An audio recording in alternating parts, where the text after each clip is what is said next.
Welcome to episode 2 of the Run Pure Sports Sweet Spot Pod.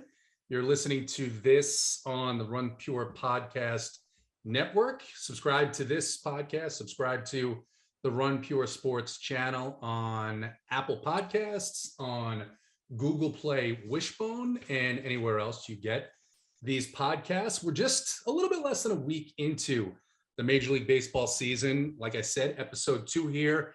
We'll talk about some of the things we've seen so far, some of the things we're looking forward to this week. And I wanted to bring in someone with a lot of experience on the betting side, someone who helps head up our Run Pure Bets site, along with Run Pure Sports. Joe Annecy, Joey Work, is joining me today. And a couple of things, besides a love of baseball and growing up in the Northeast, I realized or learned late last year, one of the other things I have in common with Joey is we both, as old men, I think I might be a couple of years older than you are, but still try and get out there and get on the mound, get on the field, still try and play adult baseball. What position do you play?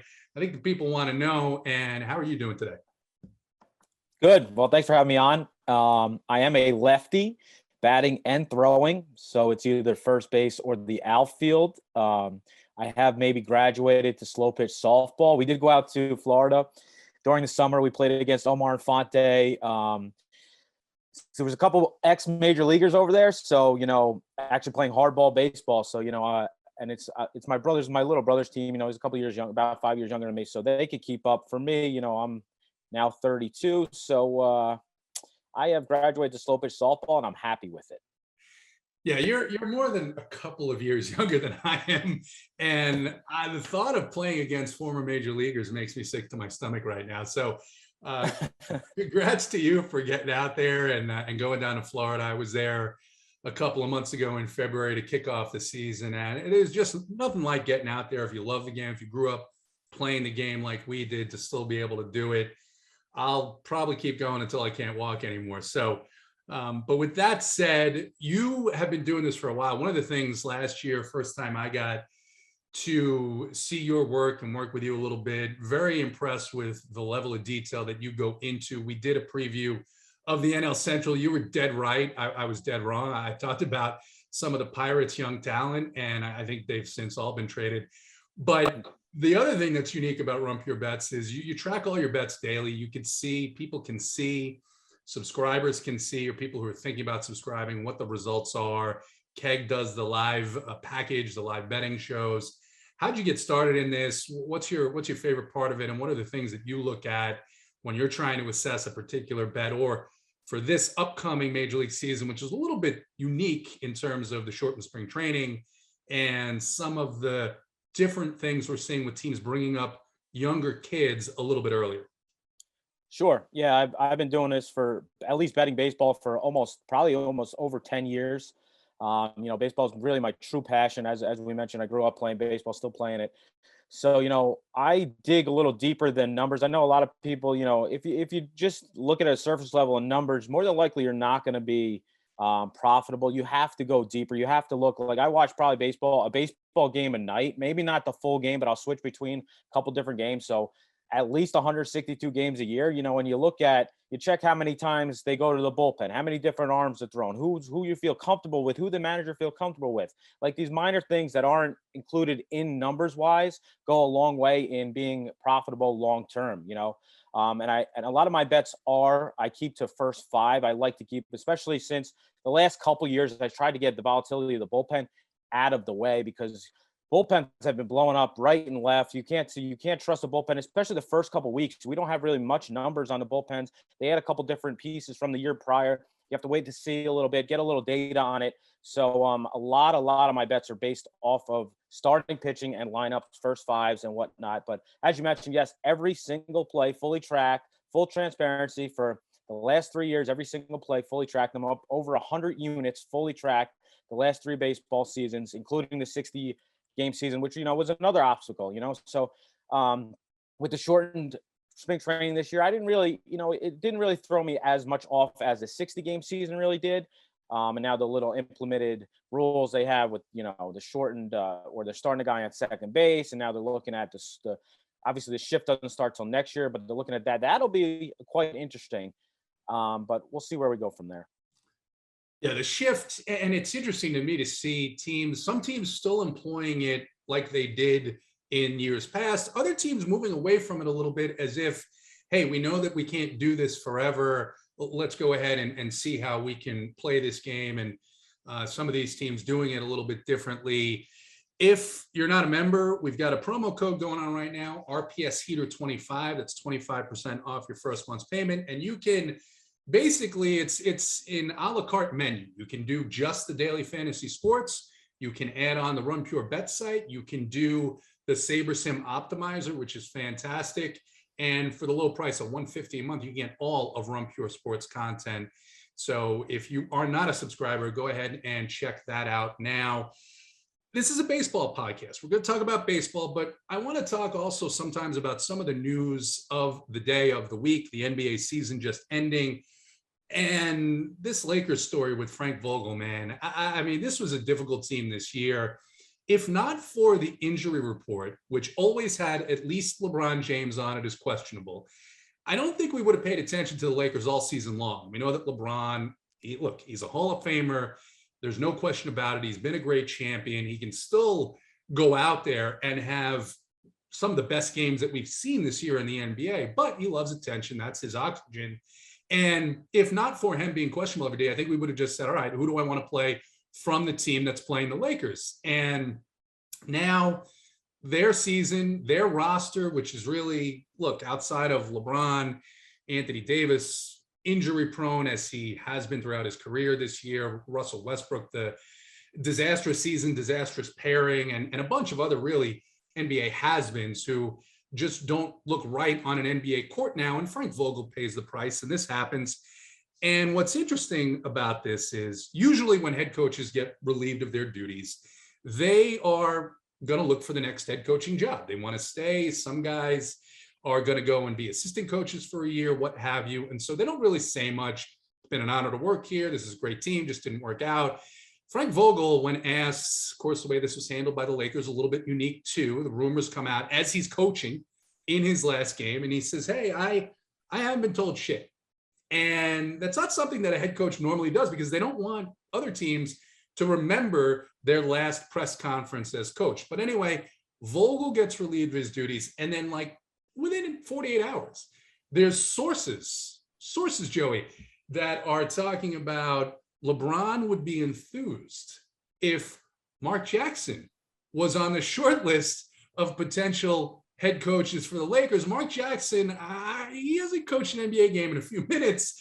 And he's not the type of guy that when I think teams are looking to fill a vacancy, they say, hey, we got to talk to Mark Jackson. What do you make of what's going on in Los Angeles? LeBron, of course, he's got the power in the league to force himself anywhere if he wants to leave. If you're that organization, I mean, is it time to, if they can, pull LeBron aside and say, hey, this has been fun, this little trial and error of you being the general manager and making the decisions, but we've got to get to a point where we're making real basketball decisions based on talent and ability. What do you make of this? What do you expect in this Lakers offseason? Because I think it's not getting a lot of attention because you've got a great postseason about to get underway, just started, a couple of great games yesterday. What do you make of all this? I mean, it's a lot to take in. So first off, what do they do is right. Do they blow it up? Russ is getting, it's a player option, I'm pretty sure, $47 million next year. Yeah. So he's definitely going to opt into that. He's not getting that money anywhere else. So, and then who's going to take his contract? That's nobody's really wants that contract unless they're getting assets in return. And that's just going to set the Lakers back. This team was one of the oldest teams in basketball this year. So I don't really blame it on Frank Vogel. And Anthony Davis, how many games did he play? Half the year? That's really the key piece. If Anthony Davis isn't healthy, that team isn't going to really do much because the other pieces around them are all, we got Carmelo Anthony. I mean, the guy plays no defense whatsoever. And if he's not hitting the three, he's useless. So the team is just a total mess. Obviously, I'm somewhat of a Russ fan. So I did expect a better year out of him, but he was saying, Vogel didn't let him fully play. And then you see videos of him just shooting and hitting the top of the backboard and all these terrible shots and whatnot. But what do they do is a great question. do that. I think as a business decision, they're not going to be like, hey, LeBron, we're going to let you go or we're going to trade him. They're just going to be like, hey, we're making money. People are filling these seats no matter we make the playoffs or not. So let's bring back LeBron. Let's bring back AD. We'll go from there. We could cut ties. Literally everyone else they could cut ties with. No one else really on that team matters. Maybe then build a team with some younger guys, with Taylor Horton, and some other guys. Obviously, Malik Monk played good down the stretch as well, but past that, they don't have many guys worth any value that really anybody would even want. Yeah, and some question, and that's the thing. You don't know who's making the decisions there, right? Because it's hard for me to believe that Frank Vogel couldn't see that Malik Monk was a better asset to have in the starting lineup than Avery Bradley or Trevor Ariza. We don't know what the real story is. Russ, for his part, you talk about someone sounding like he's got an organization by the nuts in his last press conference. He says, hey, it's my decision. It's called a player option, and I'll decide. The point you make is very good. After this season, he's not going to come close to that $47 million number. So going to be an interesting offseason in Los Angeles. No surprise there. But we go from that to the NBA playoffs. I mean, the first couple of games, very exciting games. Brooklyn, Cleveland almost pulling off that comeback. And then the Timberwolves looking just a bit exposed in that postseason game against the Clippers. What are you seeing out of this postseason? I personally, having watched so many of these games because of Daily Fantasy Sports, I do think the top two teams are really the class of the Western Conference in the Phoenix Suns and the Memphis Grizzlies. Kind of hope that there's a way for them to meet to decide who comes out. What are you thinking about in terms of the playoffs here? What's your prediction for who ends up on top? Yeah, it's going to be fun. I'm not fully, sure I trust the Grizzlies yet. They haven't really been in this situation. They haven't made the playoffs in a couple of years. Now they're here in the 2 seed, should be definitely a lot of fun, a lot of close games. The 3-6 matchup in the West as well. The Warriors, Denver, that should be a lot of fun. I mean, I don't know who's going to win that series really, but on the East, I think the East is more clear cut. I honestly, I think I do like Philly personally. I know a lot of people are down on Philly, but I do kind of like Philly, and I think Milwaukee's probably the best in the class. I think they do go out and beat Brooklyn. If Brooklyn gets by Boston, I know everyone's high on Brooklyn as well. They're like the third lowest team to win the championship, and they're the 7th seed in the East. I get it. Kyrie didn't play a lot of the home games, whatnot. They're getting healthy.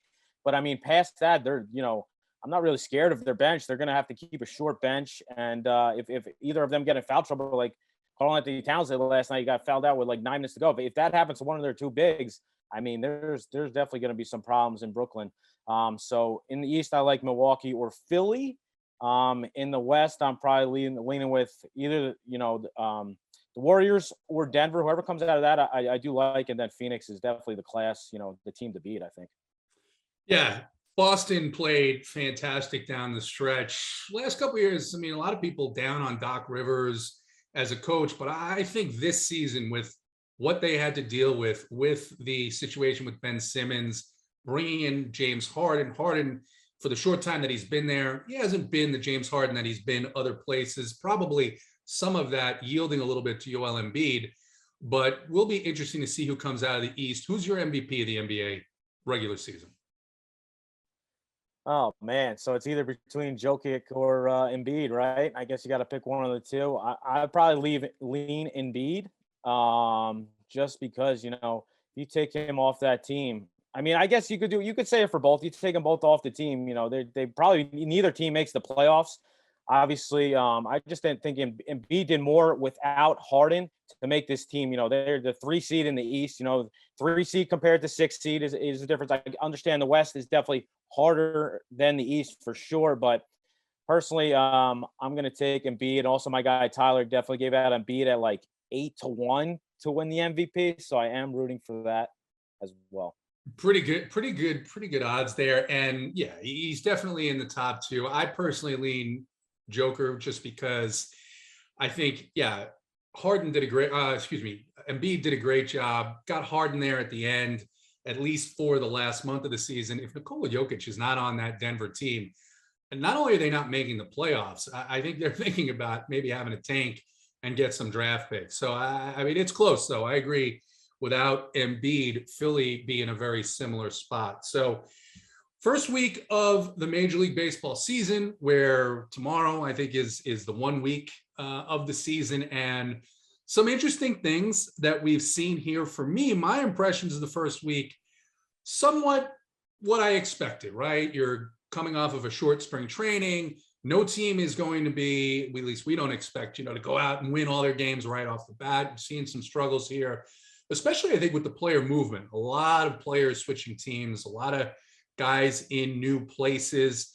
For me, there was such a great amount of talk of the rookie class, all these rookies that are going to come up much sooner than they ordinarily would have. Two guys stuck out to me in this first week. Stephen Kwan for the Cleveland Indians. We were talking about him in our Run Pure Sports Discord on opening day, a couple of days before opening day, that, hey, I think someone brought up a potential Cleveland lineup and like, who is this guy? Who is this guy? And said, hey, there's some people in the industry that are very high on him, and he has done absolutely everything to prove that they might be onto something here in his first week. Just an outstanding level of play.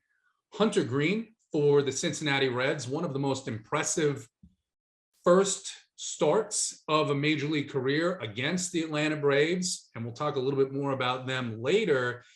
And then in terms of free agents moving around, interesting stuff for Matt Olson moving to Atlanta, hitting almost 500 in his first week. And then what the Phillies have done, adding a lot of these guys who have been very high priced, very talented power hitting players, but their defense certainly seems to be suffering. What do you see the first week that catches your eye? Yeah, as you mentioned, Kwan and the Indians, they have, I think, the second highest on-base percentage in baseball, and this team really struggled at the plate last year. It is, the first two games, I don't think they went over. They scored maybe 2-3 runs the first two games total, and now since then, I'm pretty sure they won 4 in a row, and they've been putting up runs after runs after runs. So he's really build, on base percentage. I think he swung and missed at 1 pitch so far. So he's definitely helping this team all around, get on base, produce runs, and essentially win ball games. In my preview, I did give out Cleveland over their team total. I think it was 81.5 was their team total. So I am enjoying this start by them, but a couple teams that have surprised me is Milwaukee. I mean, I thought their bats would be a little, worse than last year. And obviously their bats were not very good last year, but man, I think they got swept the first series to the Cubs out the gate, and now they played the Baltimore Orioles and beat them 1-2, and I think they have one more game tonight versus them. So this team is definitely struggling as well. I thought, they'll probably look to add some bats because we know how good their pitching is, but their bats have been a really, really problem. And then the Rockies. How about the Rockies? 4-1 off the bat. I get it, they haven't played the best of competition, and also playing out of, this series is out of Coors Field. But good. They're Connor Joe and they're looking pretty impressive actually. To start. I know there's only 5 games, so you got to take it with a grain of salt. But these are a couple of surprises from me that I probably didn't expect to be this hot or this bad off the start. Yeah, the Rockies, Connor Joe looking like he's taking a step forward. Chris Bryant looking like a good addition. They sweep 2 in Texas, one of those games with the roof open. And even took 2 out of 3 at home against the Dodgers. So impressive to start out there. I think the Indians are perhaps, for me, the biggest surprise. Didn't really expect them to be. They look explosive. I mean, they look explosive if their pitching can, stay healthy. There was some concerns about Shane Bieber. He looked, okay in his first start. And then you mentioned the Milwaukee Brewers. They really can't afford to get off to a slow start, because if the Cubs are going to compete, if the Cardinals are going to hit like they have been hitting, their pitching starts out very cold. A little bit concerned, not so much because you figure that they're going to go ahead and round into shape. Maybe it's just something where they didn't throw as much, certainly not as many innings in spring training as they would ordinarily, but certainly a little bit of a concern there when you go into Baltimore and you're not able to take care of that team. The other thing that was some big news that we were talking about here at Run Pure Sports on the fantasy side was this impact last year. You had another 6 parks adding a humidor this year. They said, screw it, we're going to make it all across the board. Every single park has a humidor. And we haven't seen a ton of impact. We've seen the ball flying a little bit more during the day, which I think we expect to see during this time of the year, with warmer weather during the day than at night, even in places like San Francisco. But one of the things that one of the guys at The Athletic predicted was that you might see more offense in Tampa Bay at the Trop, historically a place where we saw no offense. And then, look, it's only, like you said, 5 games, only a few games sample here. Last couple of nights, the Oakland A's, widely expected, widely predicted to be one of the worst teams in baseball, actually didn't look so bad over the weekend in Philadelphia. We've talked a little bit about Philadelphia's woes there. I think their bullpen's going to be just about the same issue that it was last year. But over the last 2 games in the Trop, which is a place that usually where offenses go to die, 32 runs in the last 2 games, and more than half of those from the Oakland A's.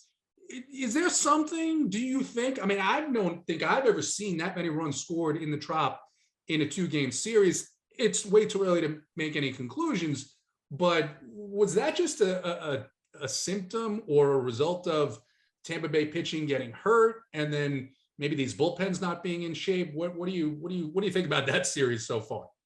Yeah, I think it definitely has something to do with the humidor. But also, yeah, I know Luis Patino got hurt. The one start he pitched, I think, 1 inning. Then they went to a full bullpen game. I know Tampa Bay normally is a good bullpen team. Normally throws a couple different arms. They have they have normally run an opener out there, no problem. But this team, everyone's so high. They've been so high on Tampa last year, so high on Tampa this year. I said, even looking at their starting rotation this year, it is all young guys. Shane McClanahan, Luis Patino, Shane Baz. They have just all unproven starters, 1 through 5, literally every single starter. They did lose some people in the pen. The pen's still good, but they did lose some people in the pen. They traded one of the bats right before the deadline too. So, I'm not as high on this Tampa Bay team as most people are, but yeah, I definitely think the humidor has something to do with these runs being scored. And I also think it has something to do with, their pitching staff not being as good as it has been in previous years. And it's going to lead to more runs. Oakland definitely has surprised me. I didn't think they were going to score as much as they have. But as you mentioned, yeah, Philly's bullpen, terrible last year. I would imagine it's somewhat of the same this year. They did add some pieces, but here nor there, it's still going to be a lot of shakiness in the pen from a lot of teams. Even the Mets blew a game versus the Phillies the other day. Same thing. The Mets were up, I want to say 4-1, 5-1, and Phillies came back, scored off their bullpen, held the game down and won. So as I mentioned earlier, I will continue to hammer out these first 5s until I see some stability in the bullpens. I like it. I like it a lot. Yeah, that last night or Tuesday night's game, a 9-8 game with an opener for Tampa Bay, just something that we're not used to seeing in the Trop. Sure, they go out to Colorado, they go to Fenway in the dead of summer. Yeah, you'd expect to see that. So we'll have to keep an eye on that. You mentioned that you liked the Indians before the season. I talked a little bit about how I thought some of their young talent would be okay, and I happen to like their bullpen. I think their bullpen is above league average, right? And we'll see just how good they're going to be. What are the other things that you were looking for in terms of this season long, teams you thought were going to excel, teams you thought were going to regress, maybe a little bit like Tampa Bay? One of the things that we talked about last week was something that I thought was going to happen. I thought the Marlins were in a position to maybe take a step forward, some of their young pitching. Jesus Luzardo, an absolute gem against Los Angeles in his first start of the season. Increased velocity, command looked outstanding. We know they have Sandy Alcantara. We know that they have Pablo Lopez. We know that their bullpen was pretty good towards the end of last season. Disappointing to start, but they did take on the Giants. They did take on the Angels on the road. What were some of the other things that you were thinking about, maybe teams that were going to go in a different direction than the public believes this season? Yeah, so as I just mentioned on the Rays are definitely someone that I thought, especially in the AL East, packed division, I thought they would take a step backwards with the rotation. Obviously, they have a lot of young guys that can hit, but I did think, they would struggle in the division. Obviously, they're 4-1 off the rep, so it hasn't happened yet. But time will tell. The Red Sox are good. Toronto's good. The Red Sox pitching is not very good, but their offense is good. Toronto's going to be really good. The Yankees should be decent, so it's going to be a 4-team division over there. As for, I thought Seattle would take another step up in the AL West. I thought they were clearly better than the Angels. They added, obviously, multiple pieces this offseason over from the Reds. And the rotation is they got Brass over. They got couple, Flexens. This is his second year after coming over from the KBO. So they have, they have some decent young talent. So I thought they would take a next step. And I did give them out to make the playoffs at plus 180. Obviously, with the expanded playoffs, now 6 teams making the playoffs. I thought they could sneak in maybe via a wild card, the other wild card spot, and plus 180's nice juicy line. So I did give that out on my preseason, one of my preseason best bets for the AL West. I also thought, the NL East is going to be very competitive. I think the Phillies, Mets, and Atlanta are all very good teams. Phillies definitely have a very good lineup. They're going to score runs. Just as what are they going to get out of the rotation? The Mets juiced up their lineup too. I know that they added some older veterans, but their lineup on paper looks pretty damn scary. And if DeGrom ever comes back, Scherzer, DeGrom up top, they just got to make the playoffs. And if that team makes the playoffs, they can beat anybody. And then Atlanta, as we know, that the team just won the World Series last year, and they basically brought everybody back except for Freddie Freeman. So that team's going to be really good. The NL Central, I have the same outlook as I did last year. The NL Central is not good. I thought they were terrible last year, overrated, and I somewhat have the same, outlook this year. There's not past Milwaukee. The pitching's not very good. St. Louis, Wainwright is their best pitcher. Then where do they go in starting rotation? It's somewhat up in question. Since he's going to be bad, Pittsburgh's going to be bad. So it's really 3 teams. The Cubs compete. Maybe the Cubs do compete, but I'm not really high on them as well. And then the NL West is, another pretty interesting division. Obviously, the Dodgers are clearly the best of the bunch, but then is San Fran going to take the next step? Is San Fran going to repeat what they did last year and just surprise a lot of teams? That's really in question. I personally didn't think they were going to do. I thought they might take a step down and San Diego would take a step forward. But San Diego is also struggling to hit the ball, and Yu Darvish got rocked last night, who's, one of their best. They do have some good arms. They had Manaya, so they have like 1, 2, 3, 4 arms now. And then Nick Martinez, who they just added, who they signed over from Japan, pitched really good the other night too. I think he had 6 strikeouts, 5 innings, his first start since coming back to the MLB since I want to say 2017. He's been gone for a while. Don't quote me on that year, but he's been gone for a while and he looked pretty good. So if they have 5 starters, that team's definitely going to compete. Probably makes a wild card if they don't give the Dodgers a run for their money. So a lot of interesting spots, but that's basically my outlook. AL Central, it's really, I think it's the White Sox division to lose. And then, 2 through 5 or 2 through 4, really. Actually, 2 through 5 could really be anybody. I'm not high on Minnesota. Cleveland, Kansas City, and Detroit, I think all are very interesting. They all can be anywhere in there. Kansas City, a lot of young guys. Detroit bringing in some new key pieces. Javi Baez bringing up some young guys in Torkelson as well. So, a lot of fun stuff. And this is the first year I feel like, as you mentioned to top of the show, that a lot of teams brought in a lot of young guys right off the rip. Just like, okay, you're starting in the majors. We're not keeping you down. We're running it here, and let's go. And it's been a lot of fun. Yeah, it's been interesting from that standpoint. The Padres are interesting because they've looked kind of like they could be a good team, but they're just not quite there yet. Sean Manaea, outstanding. His first 2 starts, absolutely dominated Arizona. Only came out of that game while he was throwing a no-hitter simply because first start of the season, hadn't thrown a lot of innings in the spring. Same thing with Clayton Kershaw today. He looked like this was his, Clayton Kershaw from the 3rd year in the big leagues. 7 innings pitched, 13 strikeouts, already people getting on Dave Roberts for taking him out. I think that's the wise thing to do. This is a guy you want in October to be able to still throw 7 innings.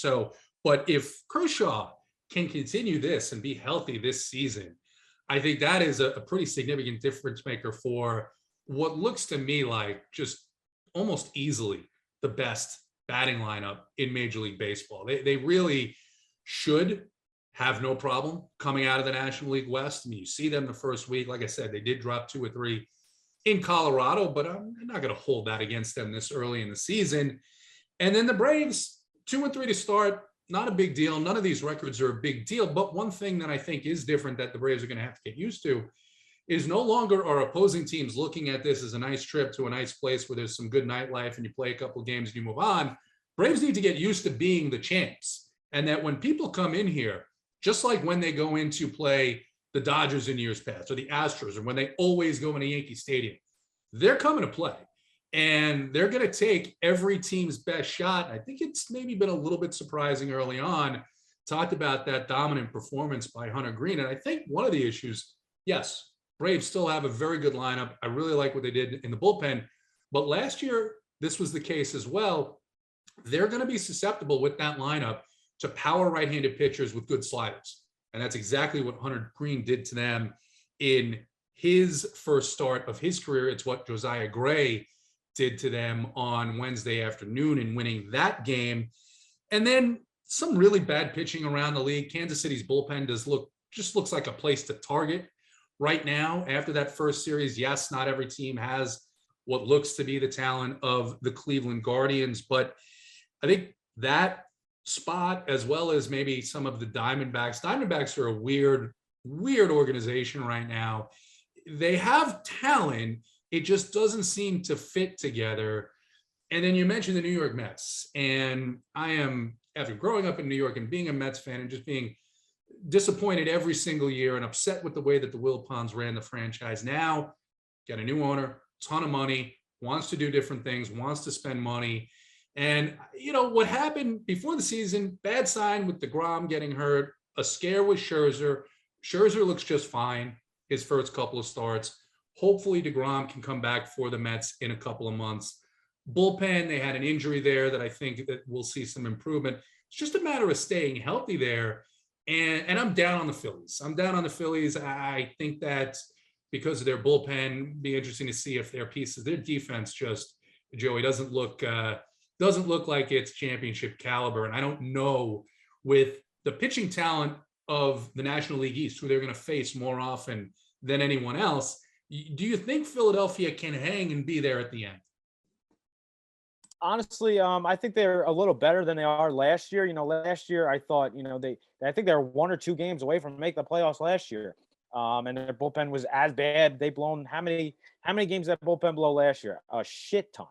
So, if they take a slight step up in the pen, Joe Girardi makes some moves, get some arms over there, I think they should be a little better because their bats are definitely better, So can they compete? Obviously, the AL East the NL East is a very good division as well, with the Marlins somewhat taking a step in the right direction too. So it should be fun. I do think they can compete, though. I think they could, with the added extra playoff team, they could be that last 6 team if they wanted to. If last year, I'm more than likely they would have been that last 6 team. So it's just really who takes that big step between them or the Mets, who makes that next step, because Atlanta will be there. We know Atlanta's going to be there, maybe not win the division, but in the 2 spot, 1 or 2. Just who's going to be second? Is it going to be the Phillies? Is it going to be the Mets? That's still in question. I do like the Phillies lineup, though. 1 through 9, I do like the lineup. As you mentioned, though, the bullpen is really what it comes down to. But the Mets bullpen is not very good either. So it's going to be fun. It's going to be fun, and it's going to come down to like 1 or 2 games at the end of the year. I think so too, and I think, for me anyway, when I look at these divisions, I think the National League East is the toughest division. I think that's clearly the toughest division, and I'm with you. I think the National League Central is probably the weakest, unless we see some real surprises out of any of the teams in Chicago. St. Louis has looked good to start the year. New manager, they're scoring a bunch of runs. Maybe that, I don't know what that has anything to do with, other than the fact that they, did get to play Pittsburgh and Kansas City. So we'll see if that can continue. But early on, a couple of things. And once again, if you're not a member, winners are happening here every single night in the Run Pure Sports, both on the Run Pure Bet side, following Joey's plays, Keg's plays, Uncle Dunkel's plays, and other plays that are posted there, as well as on the daily fantasy side. The man taking down $1 million in NBA just a couple of weeks ago. And then just this Sunday, with the Masters tournament concluding, Club Cam Cole hitting for 200,000 and C. Jacobs 986 taking down the $100,000 PGA Monster. Code again, RPS Heater 25% off of your first month's payment. If you're watching this on YouTube, go ahead and hit that like and subscribe button. It's the big red button in the bottom right corner. And follow us at Rumpure Sports on Twitter.com.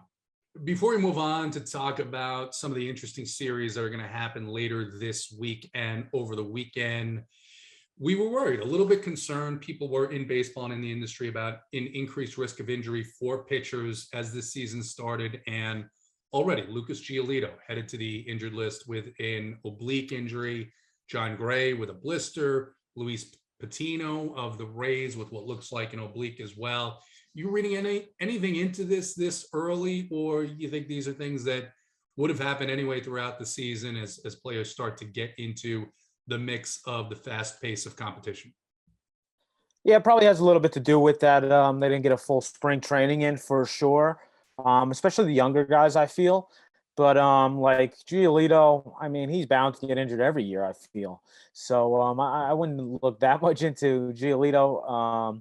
But, Patino, obviously only pitched one inning. John Gray, as you mentioned, blisters can happen. I wouldn't really look much into a blister. Maybe Patino may be the one that, a younger guy, didn't get many innings during spring training, probably was on an innings limit last year coming in. So, all that put together might have impacted the reason he got hurt. And moving forward, you might see a couple younger arms. The same thing might happen. They may tweak something or get hurt, and maybe even something minor, and the team just take a step backwards and just put them on the IL just to be safe, and moving forward. Managers are definitely being a little bit more cautious, and Tampa Bay, that happened early. That those guys aren't going deep in games anyway, with the way that Kevin Cash manages those games, has confidence in that bullpen.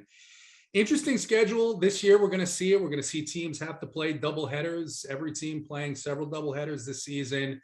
A little bit of a condensed schedule. Colorado's schedule just threw me off the first week when I looked at it. They play the series at home against Los Angeles, and they fly to Texas for a 2-gamer against the Rangers, and they go right back home for what is one of the more interesting series of this weekend, Colorado and the Chicago Cubs. So you're going to see not a whole lot of good pitching. You're going to see on the Colorado side an improved offense. You're going to see on the Chicago Cubs side an offense that, for Daily Fantasy Sports, we targeted this offense as team to play later in the season last year with some of that power. Patrick Wisdom, now Seiya Suzuki, Frank Schwindel, not household names maybe, but guys who can certainly hit the ball. That's a series that's going on this weekend. Other series that I looked at that are pretty intriguing to me, Seattle against the Chicago White Sox, still going to be a little dicey weather-wise in Chicago. The Giants going into Cleveland to play the Guardians.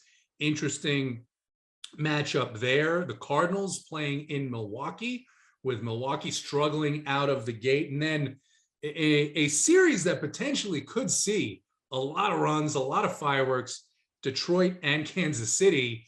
Certainly that Detroit offense looks like it's if it gets hot, if these guys can get, and certainly Kansas City's pitching early in the season has been in certainly appetizing for opposing offenses. What do you think about those series coming up over the weekend? Anything else you're looking forward to over the next few days?